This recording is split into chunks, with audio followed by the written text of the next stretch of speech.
Hello English learners, मैं हूं शिलवान Phulkar. Auxin academy of English के इस यूट्यूब चैनल पे मैं आप सभी का स्वागत करता हूं।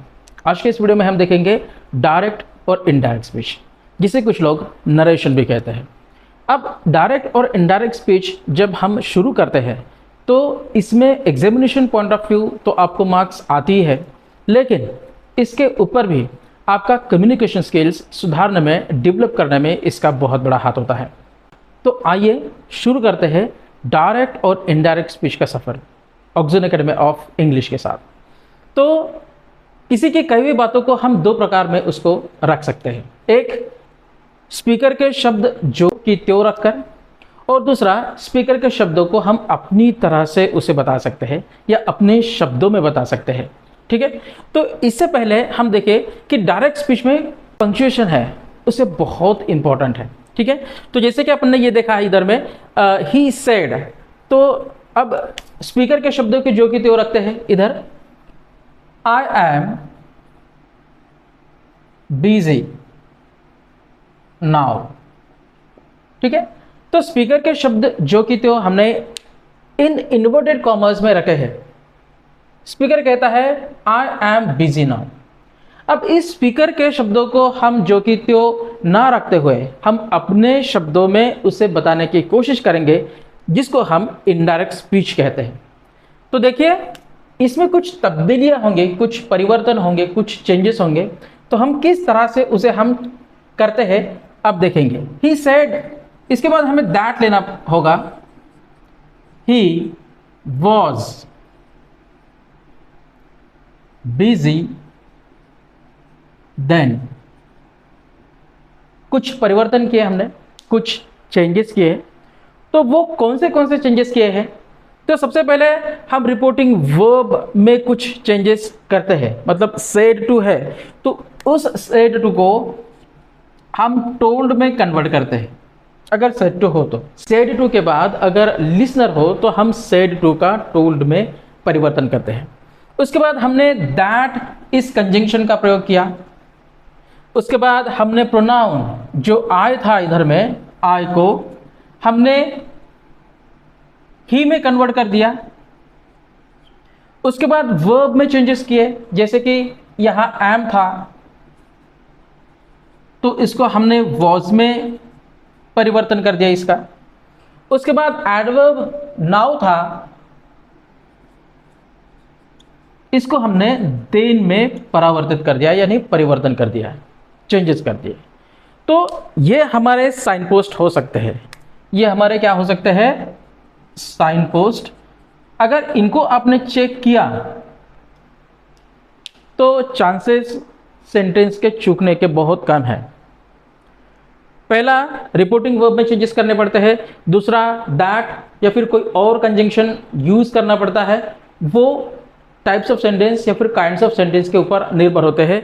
उसके बाद प्रोनाउंस में चेंजेस कुछ करने होते हैं। उसके बाद वर्ब में चेंजेस कुछ करने होते हैं। उसके बाद एडवर्ब में कुछ चेंजेस करने होते हैं। तो इन सारे चेंजेस को हम इनडायरेक्ट स्पीच में करते हैं। ठीक है, तो नरेशन के दो भाग होते हैं। पहला होता है रिपोर्टिंग वर्ब, जिसमें सेड या फिर टोल्ड होता है। For example, he said to him. अब इन सेंटेंसेस में ही सेड टू हिम में हर एक पार्ट को हम क्या कहते हैं ये जानना बेहद जरूरी है, क्योंकि इसका हमें आगे काम आने वाला है। तो जैसे कि पहला होता है रिपोर्टिंग वर्ब, दूसरा होता है reported speech. I am busy now, ये रिपोर्टेड स्पीच है। आई एम बिजी नाउ, तो ये रिपोर्टेड स्पीच है। इसमें हम ही स्पीकर कहते हैं, सेड टू को रिपोर्टिंग वर्ब कहते हैं और हिम को हम लिसनर कहते हैं। अब ये ऐसा क्यों कहते हैं?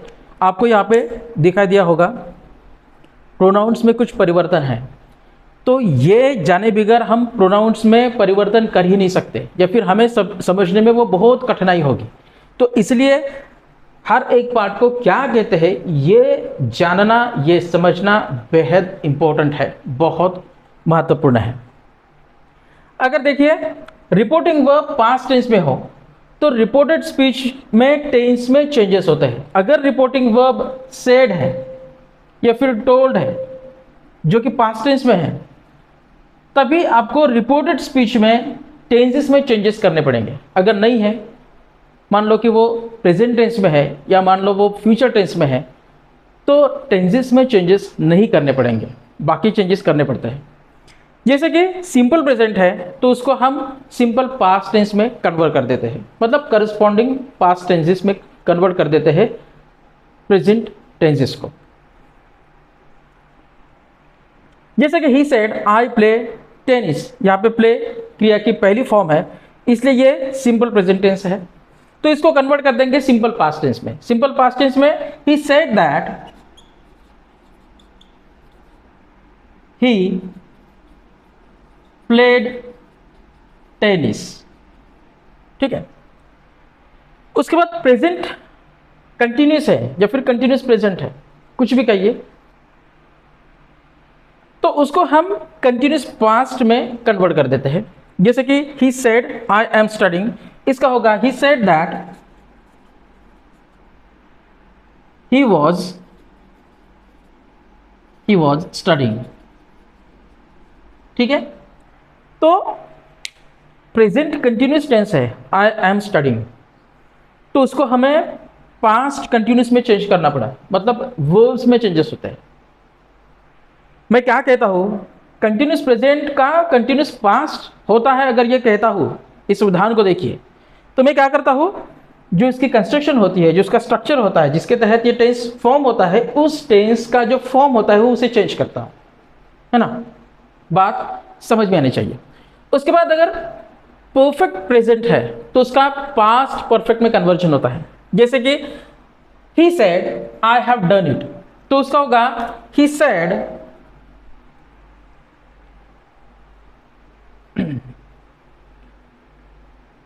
That he had done it. देखिए, ये प्रेजेंट परफेक्ट है, ये पास्ट परफेक्ट है। ठीक है, अगर पास्ट टेंस है, सिंपल पास्ट टेंस है, तो वो अपने पास्ट टेंसेस में चले जाते हैं। जैसे कि इधर में है ही said I applied for the post, इसका होगा he said that he had applied, और जो सेंटेंस बाकी का है वो जो कि तो हम लिख देंगे, उसमें कुछ चेंजेस नहीं होगा।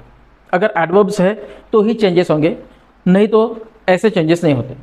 उसके बाद पास्ट कंटिन्यूस टेंस है, पास्ट कंटिन्यूस टेंस को हम पास्ट परफेक्ट कंटिन्यूस में चेंज कर देते हैं। जैसे कि he said I was studying before he came, तो इसका होगा ही सेड दैट ही, अब वर्स को हैड बीन में कन्वर्ट करना पड़ेगा, had been studying before he had come.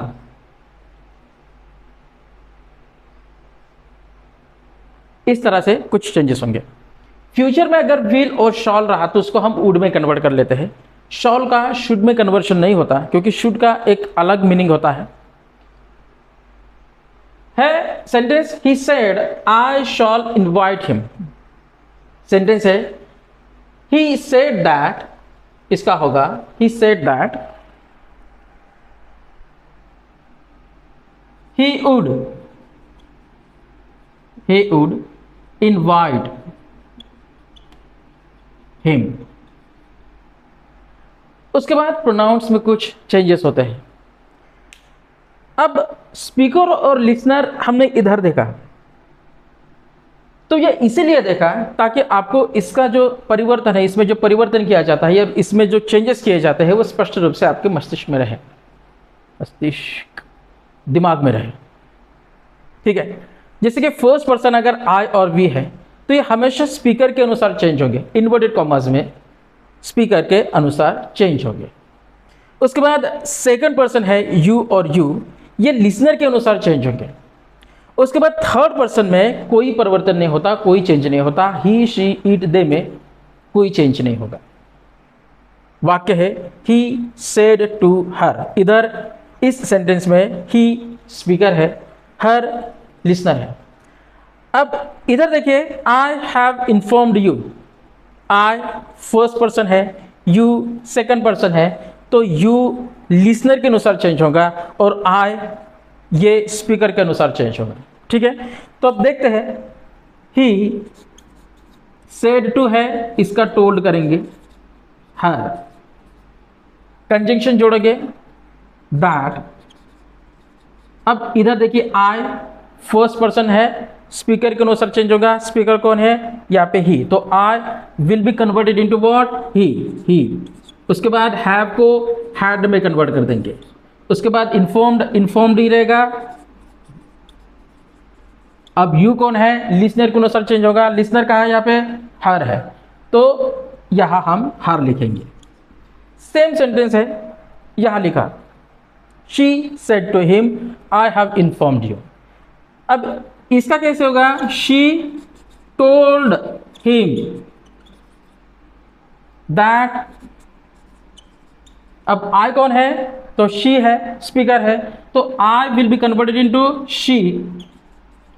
Have का हैड में कन्वर्ट कर दिया, इन्फॉर्म्ड। अब यहाँ पे यू जो लिसनर है, ये क्या है? इधर में हिम है, तो इसका हिम होगा। उसके बाद सेंटेंस है she said to you I have informed you.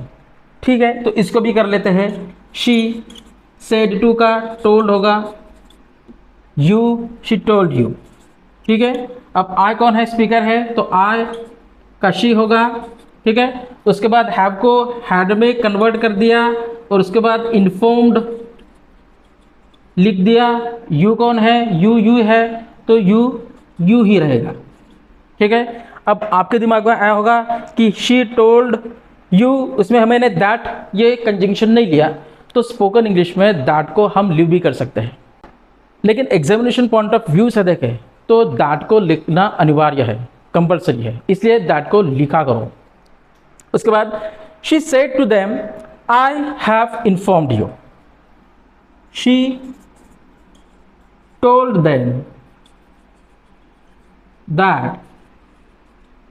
अब आई कौन है? तो शी है, स्पीकर शी है, इसलिए हमने आई को शी में कन्वर्ट कर दिया।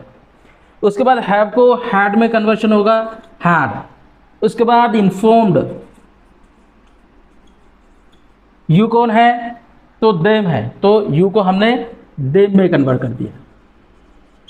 ठीक है, तो ये सिर्फ एज एन ऑब्जेक्ट ही नहीं होते चेंज, कभी कभी ये यू सब्जेक्ट भी आता है, सब्जेक्ट एज अ सब्जेक्ट आता है, तो इनके कुछ एग्जाम्पल्स हम आगे देखेंगे। अब यहाँ तक इतना ही, शायद हो सकता है कल या फिर परसों मैं इसका दूसरा पार्ट डालूँ। इसके मुझे नहीं पता कितने पार्ट्स होंगे, लेकिन आपको हर एक दिन के बाद इसके पार्ट्स मिलते जाएंगे। तो मिलते हैं अगली वीडियो में, तब तक के लिए keep learning, keep growing with oxygen academy of English.